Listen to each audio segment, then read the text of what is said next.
Somnifère, le podcast. Ma franchise, je me la garde. Si je dois être hypocrite, je préfère me taire. À force de combiner, d'inventer des mensonges, on a le visage qui se déforme. Ceux qui combinent ont tôt ou tard la gueule de Traviole, nous dit Arletty.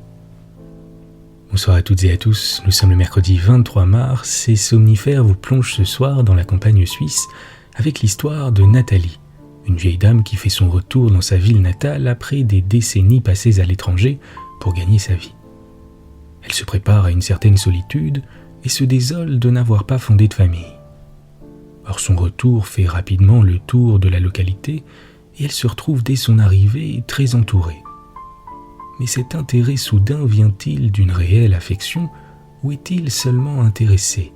Et Nathalie regrettera-t-elle finalement ses choix de vie? C'est une histoire d'Edward Rhodes qui décrit avec talent les travers humains. Je vous souhaite une excellente nuit et maintenant place à notre séance de relaxation. La séance de relaxation. On va commencer ce soir par prendre ensemble un moment pour rassembler tout ce qui relève du travail, des appréhensions, des craintes du quotidien, et placer tout cela dans un tiroir de notre esprit, que l'on va fermer à double tour jusqu'à demain. Peu importe ce qu'il s'est passé aujourd'hui, les soucis, les tracas du quotidien, tout cela attendra demain. Je vous laisse un court instant pour rassembler et mettre tout ça de côté.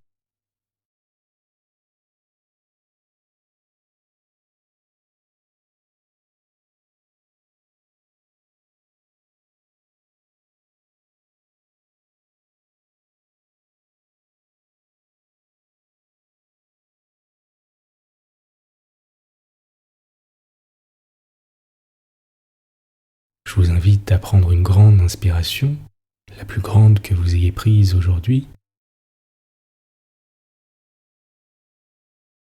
et à relâcher à l'expire toutes les tensions et les émotions indésirables.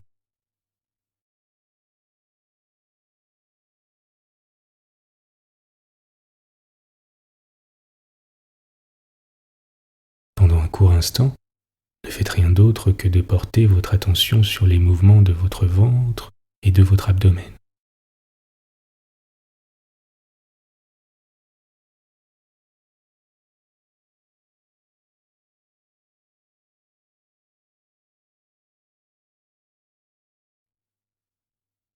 Alors que vous inspirez et que vous expirez paisiblement.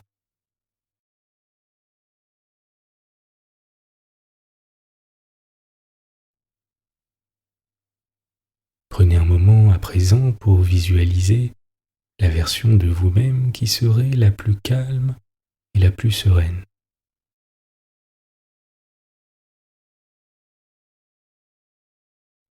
Imaginez ce que vous ressentiriez si vous étiez dans un état de parfait calme et de parfaite sérénité.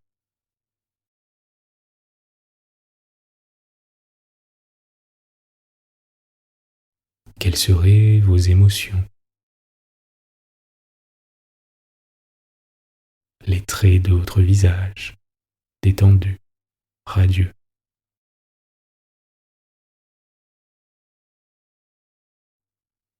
Le rythme de votre respiration, calme et régulier.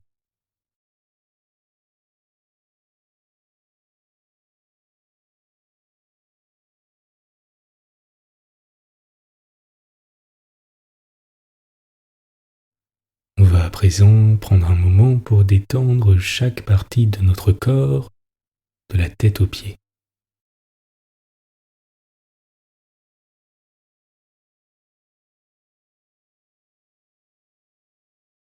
Je vais vous demander dans un premier temps de porter votre attention sur votre visage et d'en relâcher tous les petits muscles.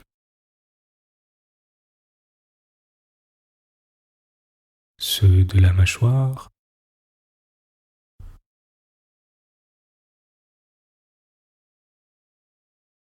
ceux du front,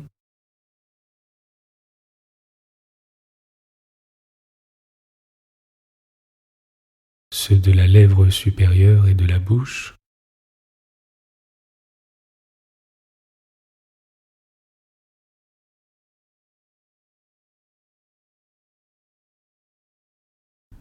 L'espace entre vos deux sourcils.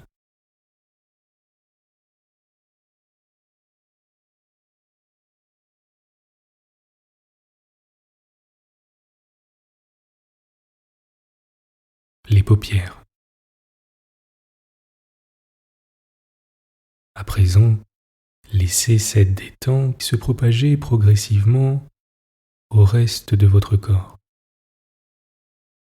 en commençant par la nuque, le cou et les épaules,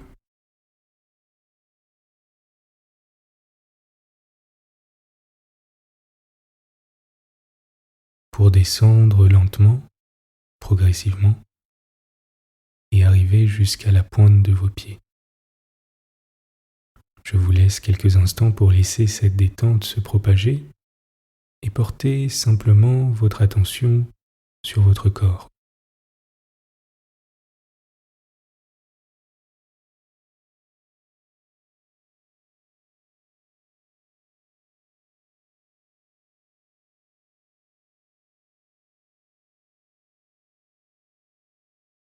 À présent que votre corps est entièrement détendu, portez simplement votre attention sur votre respiration.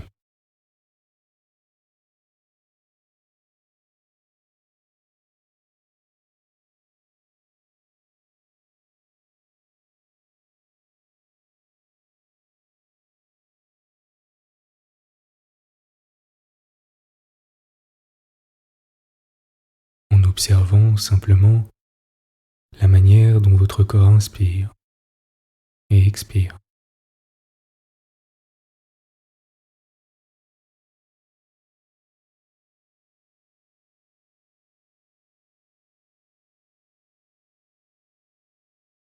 Les mouvements que cela provoque.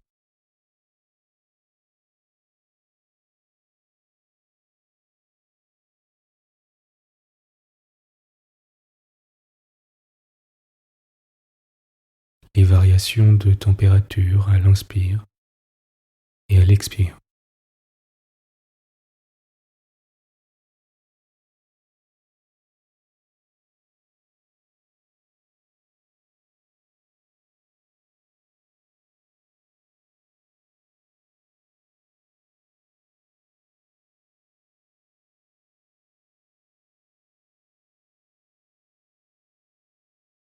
Observez simplement le flux de votre respiration, calmement, en douceur.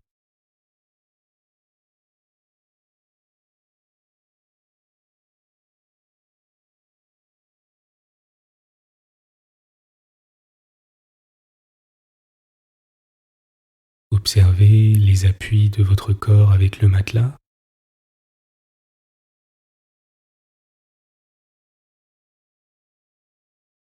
Et appréciez le fait d'être simplement là, dans le calme, en paix.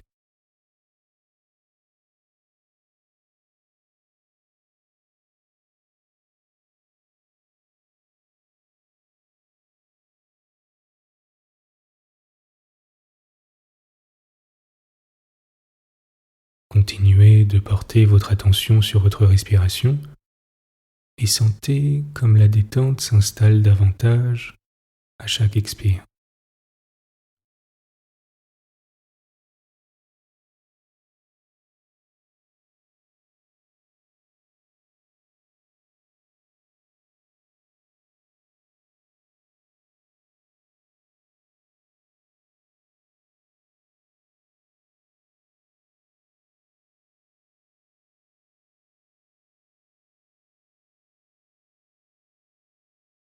Vous êtes calme et détendu. L'histoire du soir. Ce matin-là, vers 11 heures, par un froid aigu, par une bise sifflante qui avait secoué toute la neige des arbres, plusieurs dames bien emmitouflées dans leurs meilleurs manteaux mettaient une animation extraordinaire dans la salle d'attente d'habitude déserte de la gare de Nyon. Arrivées fort longtemps avant l'heure du train, elles restèrent à se chauffer autour du poêle en fonte, en échangeant entre elles des phrases prudentes sur le froid, les retards fréquents des chemins de fer, la prédication du dimanche, la conférence que venait de faire un savant de la ville sur Anne de Bretagne, etc. Mais quand elles entendirent le coup de cornet annonçant le train, elles sortirent en se bousculant, comme si le train devait arriver en 4 secondes, et vinrent se poster en rang d'oignons dans le petit couloir de la sortie. Après quelques coups de coude adroitement dissimulés, ce fut Madame Mère, la femme du député du Grand Conseil, qui réussit à s'emparer de la première place. Sa tête sèche, à profil aigu, comme enveloppée dans un chapeau coupé sans ornement, dominait celle de ses compagnes, et de ses 2 mains, elle se cramponnait à la balustrade qui sépare le couloir du trottoir de la voie, comme si elle craignait qu'on ne lui prît sa place. À côté d'elle se tenait, solidement plantée sur ses 2 larges pieds chaussés de galoches, Mademoiselle Dupin, ancienne gouvernante dans une famille russe. Une vieille fille dodue, aux anglaises poivre et sel pendant le long de ses joues. Puis venait la directrice de l'asile des jeunes folles, la grosse Madame Le Camus, essoufflée comme toujours, et parlant sans s'interrompre malgré son asthme. Elle avait pris le bras de Mademoiselle Dupin et de sa voix fluette lui susurrait déjà d'interminables histoires de là-bas. Ensuite, appuyée contre le mur, le regard sournois, l'air placidement machiavélique, la femme du pasteur Hurtaud semblait tapie à guetter une proie. Madame Lenel, grâce à une fausse manœuvre de sa fille Henriette au moment de la bousculade, aurait donc formé l'arrière-garde du petit bataillon si la vieille Catherine n'avait pas été là. Catherine était pourtant le personnage important de la réunion. C'était elle qui avait fermé les yeux au docteur Daunier. Et si à cette heure le couloir de la sortie était encombré, c'est que ces dames attendaient justement mademoiselle Nathalie Daunier, la sœur et l'unique héritière du docteur, qui revenait du fond de la Russie où elle était gouvernante, comme mademoiselle Dupin l'avait été, pour prendre possession de l'héritage de son frère. On pouvait supposer que la vieille Catherine conserverait auprès d'elle ses fonctions et son influence. Aussi, ces dames, c'est ainsi qu'à Nyon l'on désigne les personnes formant la société, lui témoignaient-elles toutes sortes d'égards. Et il fallait la presse du dernier moment, le désir d'être tout près de la porte et première à embrasser la voyageuse, pour expliquer qu'on la négligeât ainsi. D'ailleurs, la vieille bonne ne songeait pas à protester. Malgré la haute considération dont elle jouissait dans la ville, quoiqu'elle fût traitée en enfant gâté par tous les fournisseurs et par les amis de la famille, 40 ans de servitude avaient fait d'elle une créature passive. Son cabas à la main, les yeux perdus sous son éternelle bergère en paille brune, le menton en avant, elle attendait comme les autres, ruminant peut-être un vieux souvenir ou ne pensant à rien, quand elle se sentit prise vivement par le bras, au moment où le train entrait en gare. C'était Madame Lenel qui la guettait depuis quelques minutes et qui l'intercalait entre elle-même et Madame Hurtaud. « Comment, Catherine? Vous êtes la dernière? C'est honteux, venez là, mettez-vous ici. C'est vous qui recevez mademoiselle après tout. Prenez ma place. Nous ne faisons que vous accompagner. » Furieuses de s'être laissées prévenir, les autres dames se jetèrent sur Catherine, la firent tourner 2 ou 3 fois sur elle-même et la poussèrent à côté de Madame Mère qui la regarda de son air le plus aimable sans cependant lâcher la balustrade. Pendant la bagarre, Madame Lenel avait réussi à se glisser avec sa fille entre Madame Le Camus et Mademoiselle Dupin, et elle triomphait en se confondant en excuses. Puis l'ordre se rétablit rapidement, et quand le train s'arrêta, ces dames présentaient à peu près l'aspect d'une escouade de gendarmes rangés de front. Un même frisson les secoua toutes quand elles virent descendre d'un compartiment de première classe, perdu dans les fourrures, les mains embarrassées de paquets, une petite vieille cassée en 2, toute blanche et toute ridée. Une exclamation s'échappa de toutes les bouches. Ce cri, qui dans le pays roman sert à traduire les grandes impressions, et Madame Le Camus, qui depuis qu'on lui avait enlevé Mademoiselle Dupin se cramponnait à Madame Lenel, babilla de sa voix entrecoupée. Comme elle est changée. On lui donnerait plus de 55 ans. Beaucoup plus, n'est-ce pas? Et pourtant... Mais la porte de sortie s'ouvrait. Mademoiselle Daunier s'avançait d'un pas clopinant et Madame Hurteau cria d'une voix aiguë. Mais non, elle n'est pas changée du tout, cette Nathalie. Elle est toujours la même. Je l'aurais reconnue entre mille, moi.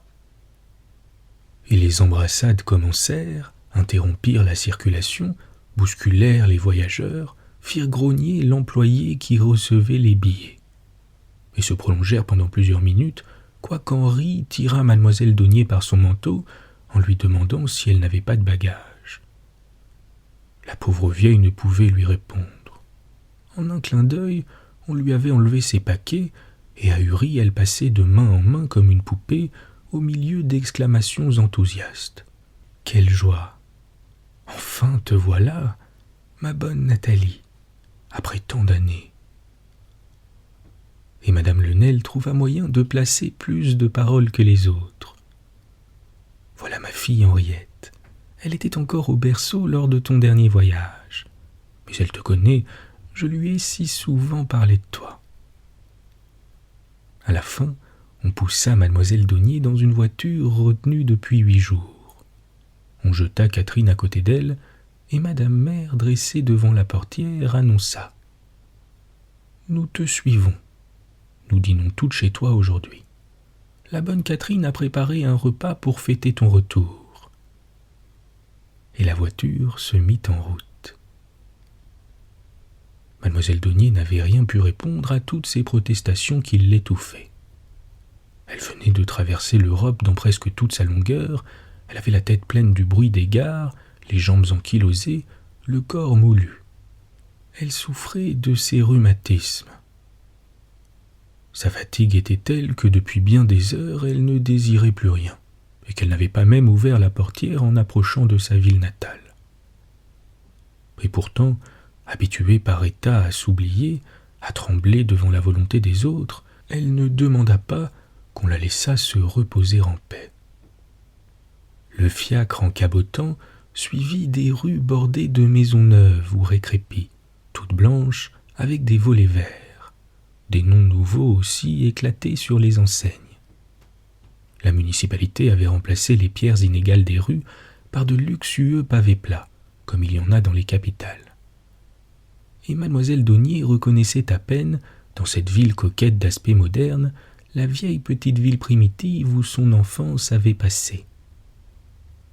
Devant sa maison, des gens guettaient son arrivée, des mines inconnues, presque étrangères, ayant entre elles un cachet de ressemblance et comme un air de famille, animé par une curiosité inhabituelle.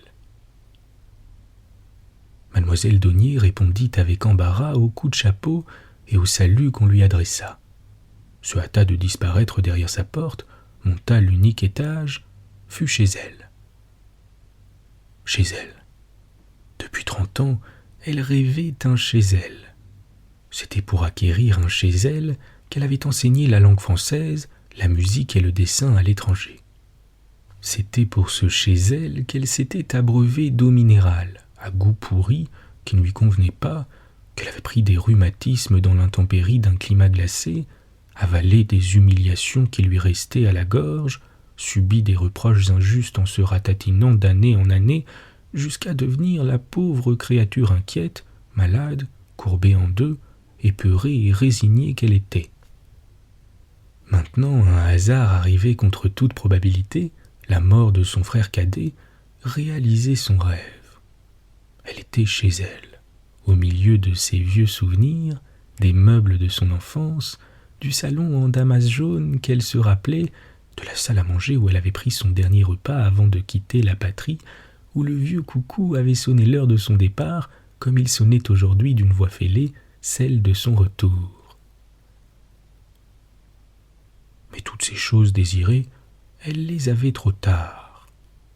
Sa pauvre taille voûtée ne se redresserait pas dans le grand fauteuil vert où l'asthme avait étouffé son frère. Le contact de ces chers objets usés ne ressusciterait pas ses souvenirs dans leur fraîcheur d'autrefois. Est-ce que le dévouement mercenaire de Catherine lui remplacerait les affections qui entourent la vieillesse des autres femmes, de celles qui ont un mari, des enfants, de celles qui ont vécu au coin de leur foyer, dans la chaleur des affections familiales? Déjà dans la lassitude de cette arrivée, dans l'accueil de ses amis qui l'avaient oubliée depuis des années et lui revenaient avec la fortune, elle voyait poindre comme un regret de tout ce qui jusque-là avait été sa vie. N'aurait-elle pas mieux fait de rester là-bas pour mourir au milieu de sa fausse famille, entourée de ces soins charitables qu'on a pour les vieux chevaux, les vieux chiens et les vieux serviteurs? Ici, elle était chez elle, c'est vrai, mais tout lui semblait étranger. Arrivée depuis une demi-heure, elle attendait encore au salon comme une visite qui fait antichambre. Lentement, avec des précautions timides, elle avait ôté ses fourrures, posé ses châles sur le sofa. Elle s'approcha de la fenêtre et posa le front contre la vitre. La rue était déserte. Seul un vieillard l'arpentait à longs pas lourds. « C'est le pasteur Monard », dit Catherine qui venait tirer sa maîtresse par la manche en lui annonçant que l'eau de sa toilette était prête. La vieille fille devint toute pâle, et son sang ne fit qu'un tour. Ce vieux à barbe blanche, ridé, solennel, vêtu de noir, elle l'avait aimé autrefois, quand il portait la casquette verte d'étudiant. Et voilà que toute l'amertume de cet amour avorté lui revenait tout à coup. Mais mademoiselle Daunier n'eut pas le temps de s'abandonner à ses impressions. À peine avait-elle changé de toilette que ces dames arrivèrent ensemble. Elles ne s'étaient pas séparées, aucune ne voulant s'exposer à faire son entrée après les autres. Et l'ennuyeuse symphonie de leurs compliments recommençait.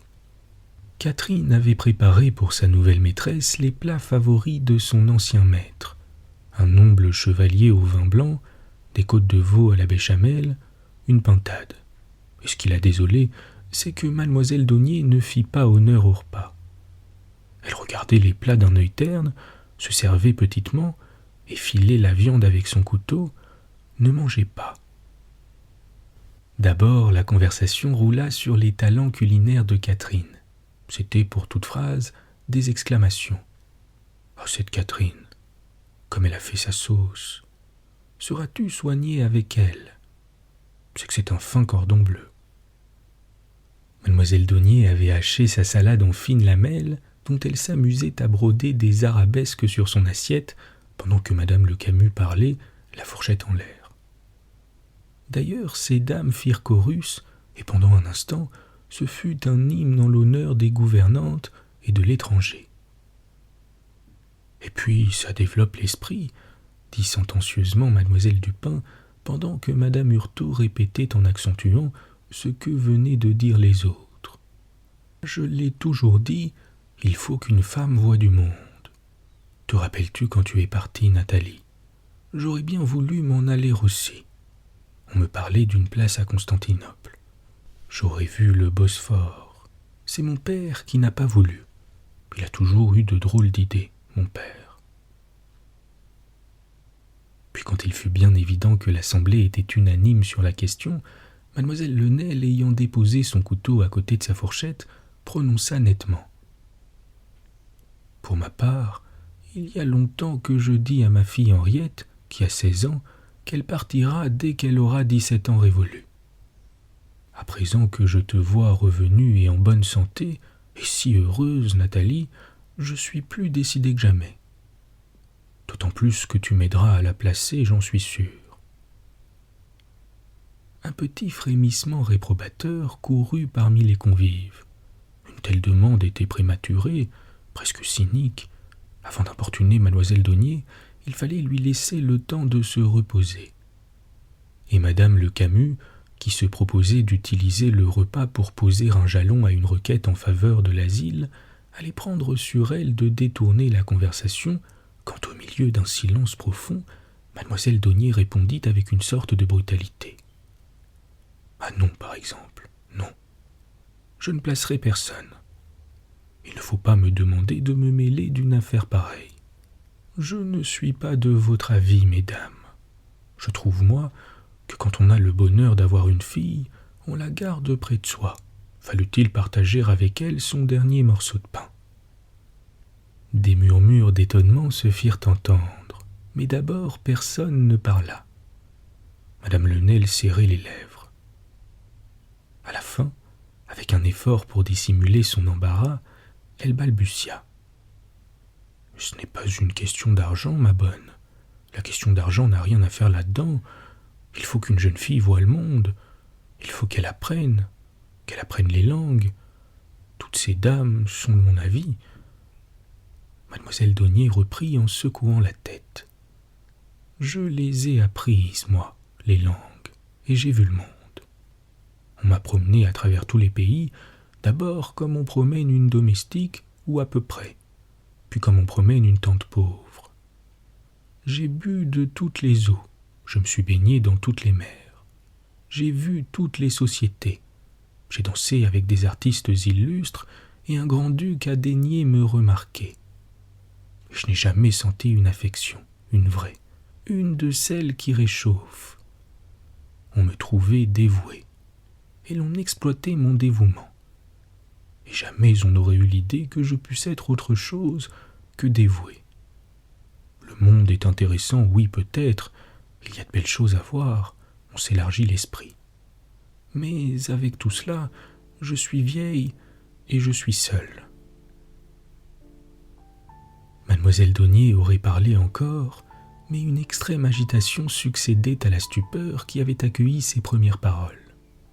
Toutes ces dames se récrièrent, se levèrent, parlant ensemble, protestant ensemble de leur amitié.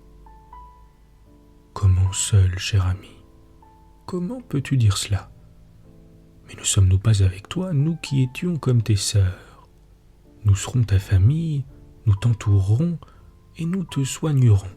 Tu verras comme tu seras heureuse. » Et toutes les mains se tendaient vers elle, et les lèvres sèches de Madame Mère vinrent se poser sur son front. Et Madame Murteau réussit à verser quelques larmes d'attendrissement qui roulèrent dans son assiette vide. Puis quand le calme se fut rétabli, quand Catherine eut apporté le dessert et rempli les verres, on entendit la voix de Madame Le Camus qui, s'élevant dans le silence, commença lentement. « À propos, ma bonne Nathalie, tu sais que pendant ton absence, notre asile de jeunes filles... » Bonne nuit. Bonne nuit.